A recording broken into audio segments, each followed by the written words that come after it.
नहीं, आपकी बात सही है।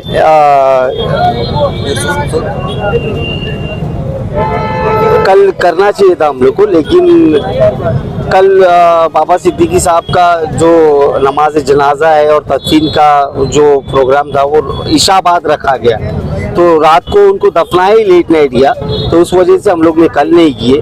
हम ये चाहते हैं कि उनके दफनाने के बाद ही जो प्रोग्राम है वो हो, और वो तरीका भी वही है। तो कल रात को उनको लेट दफनाया गया, उसकी वजह से आज ये कार्यक्रम किया गया। तो क्या लगता है आपको, ये जो मर्डर हुआ है, जो हत्या हुई है, इसके पीछे कोई तो बड़ा राजकीय षड्यंत्र है? लॉरेंस बिश्नोई का नाम सामने करके कोई तो बड़ा राजकीय फायदा उठाना चाहते हैं? नहीं, इसके पीछे षड्यंत्र तो देखो, कोई ना, अगर मर्डर होता है तो उसके पीछे कोई ना कोई तो राज होता है, ये षड्यंत्र होता है। और इतने बड़े दिग्गज आदमी का अगर मर्डर, जिसके पास वाई सिक्योरिटी है, अगर उनका भी दिन दहाड़े अगर मुंबई शहर जैसी महानगरी में उनका 2-3 लोग आकर मर्डर करके जाते हैं, तो ये मैं बोलूँगा ये कंप्लीट फेलियर है सिस्टम का।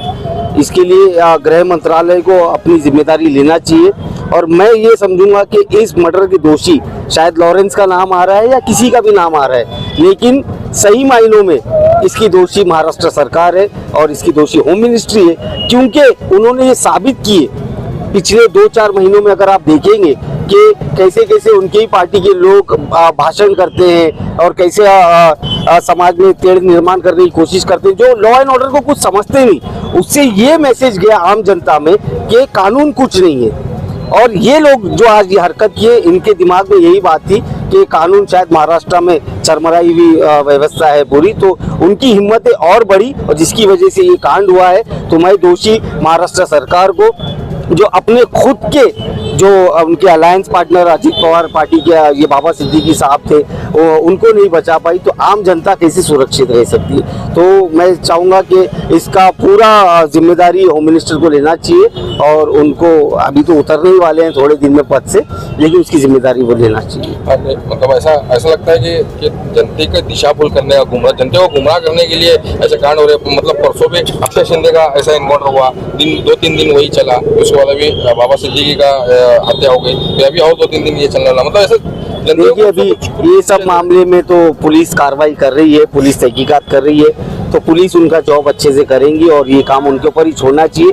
जो भी सच हो, जो भी इसके पीछे अगर साजिश है, तो साजिश उजागर होना चाहिए, पब्लिक के सामने आना चाहिए, और जो भी दोषी है, जो पकड़े गए हैं और एक एब्सकॉन्डिंग है अभी भी, और उसको भी जल्द से जल्द पकड़कर कड़ी से कड़ी कार्रवाई हो, हमारी ये मांग है। लॉरेंस बिश्नोई के रडार पर और कुछ राजकीय नेता और कुछ मुस्लिम नेता और कुछ बॉलीवुड के मुस्लिम हीरो टारगेट पर है, तो लॉरेंस का कैसा है, ये ऐसा चलने वाला है? देखिए, लॉरेंस बिश्नोई के रडार पर कौन है तो लॉरेंस बिश्नोई बता सकता है, ये हम लोग नहीं बता सकते। लेकिन हाँ, जो हाल फिलहाल में उन्होंने सलमान खान के घर पर अटैक किए और जो भी बॉलीवुड हस्तियां हैं उनके ऊपर कुछ उनकी कार्रवाई हुई है, तो उसके तहत ये बोलना गलत नहीं है कि उसके रडार पर और दूसरे भी लोग हैं। लेकिन इन द एंड अगर हमारे पुलिस डिपार्टमेंट को अगर छूट दी जाए, तो मैं नहीं समझता कि लॉरेंस बिश्नोई जैसा कोई पनप सकेगा महाराष्ट्र में। कितनी देर की छूट देनी चाहिए महाराष्ट्र पुलिस को? कितनी देर की छूट देनी चाहिए जो लॉरेंस बिश्नोई सर के जो जितने भी मतलब खूंखार जो डाकू है उनको खलास करने के लिए? पुलिस को सिर्फ ऑर्डर्स दिया जाएगा, तो वो ऑर्डर सुनकर ही जितने भी ये गैर कानूनी काम करने वाले वो चुप बैठ जाएंगे, वो लोग अपनी हरकतों को अंजाम नहीं देंगे।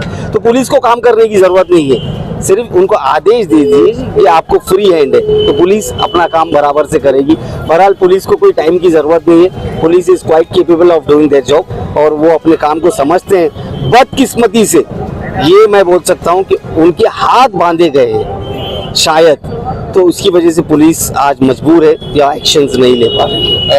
मतलब ऐसा मतलब कोई भी राजकीय नेता जो है कल से अभी तक सामने आके लॉरेंस बिश्नोई का विरोध नहीं किया है महाराष्ट्र में, कोई भी पार्टी का। आप लेकिन आके सामने आके बोल रहे, तो आपको डर नहीं लग रहा है लॉरेंस बिश्नोई आपको भी टारगेट कर सकते? नहीं, मैं डर तो सबको लगता है भाई, हमारे भी बच्चे हैं, हमारा भी घर बार है, ऐसा कोई हम लोग शक्तिमान नहीं है। लेकिन मैं लॉ एंड ऑर्डर तोड़ने वालों की बात कर रहा हूँ, जो कानून के खिलाफ जाएगा उसके ऊपर कानून को कार्रवाई करना चाहिए। और जहाँ तक आप डर की बात करेंगे, तो मैं यहाँ सोलापुर शहर का MIM का उम्मीदवार हूँ, तो ये बात शायद किसी को पता नहीं है और मैंने किसी को बोला नहीं हूँ, कि मुझे भी जान से मारने की 3 मरतबा धमकी मेरी ऑफिस पे पत्र द्वारे मुझे धमकी दी गई है, जिसमें मेरे खिलाफ गाली गलौज लिखी गई है, धर्म के खिलाफ गाली गलौज लिखी गई है। तो लेकिन मैंने उसको मजाक समझा था और मैंने वो पत्र फाड़ कर फेंक दिया। लेकिन अगर वो लोग ये समझेंगे जो चिट्ठी भेजकर मुझे डराने की कोशिश कर रहे हैं कि फारूक शाब्दी डर जाएगा या रुक जाएगा, तो मैं उन लोग को यही बोलना चाहूँगा कि फारूक शाब्दी को अगर रोकना है या चुप कराना है तो उसकी मौत ही इसको चुप करा सकती है, उससे पहले फारूक शाब्दी आपको चुप नहीं करेगा। धमकी देने वाले लॉरेंस बिश्नोई के लोग थे या आप ही? नहीं, लॉरेंस बिश्नोई, मैं इतना बड़ा नेता नहीं हूँ बाबा भाई जैसा, मैं इतना बड़ा वो नहीं हूँ। मेरे हिसाब से कुछ लोकल मिस्चीवियस लोग होंगे शायद। ये तो आपकी बात है? पिछले 2 महीने से मुसलसल मुझे 3 पत्र प्राप्त हुए ऑफिस पर, अज्ञात पत्र आए हैं, क्या बोल के पत्र में? लंबे चौड़े पत्र आए हैं। तो इलेक्शन को मत ठहरो या तो आप वापस ले लो, आप ऐसे हैं, आप ये हैं, वो है, काफी सारी बातें थी, उसको मैंने नजरअंदाज किया। लेकिन ये देखने के बाद कल से मेरा परिवार भी चिंतित है, आखिरकार मैं भी उनका बच्चा हूँ, तो वो भी चिंतित है। तो ठीक है, बहरहाल मैं डरने वाला नहीं हूँ, हम लड़ेंगे। इलेक्शन को मत ठहरो बोल के आपको दबाव ला रहे क्या? अच्छा, वो धमकी के पत्र भेज के? हाँ, मत ठहरो या जो भी है, वो दबाव का मतलब वही है। अभी मेरा मकसद तो इलेक्शन ही है, तो इलेक्शन के लिए ही दबाव पैदा हो रहा है। लेकिन मैं वो मत ठहरो बोलने वालों को बोलना चाहता हूँ कि फारूक शाब्दी ठहरो नहीं, ठहर चुका है, बस अब लड़ेगा ही वो, चाहे कुछ भी हो जाए। उनकी पार्टी के थे लोग नहीं, अज्ञात है वो, तो वो है बस। इन द एंड मैं मेरी तरफ से, सोलापुर एमआईएम की तरफ से, तमाम आवाम की तरफ से, कल जो हादसा हुआ बाबा सिद्दीकी साहब का जिसमें इंतकाल हुआ, हम सब मिलकर उनके लिए दुआ करते हैं, अल्लाह पाक उनकी मगफिरत करे और जन्नतुल फिरदौस में आला से आला मकाम दे उनको। और उनकी ताज्या घडामोडी पाहण्यासाठी आजच महाराष्ट्र सुखदेव न्यूज या यूट्यूब चॅनलला लाईक आणि सबस्क्राईब करा।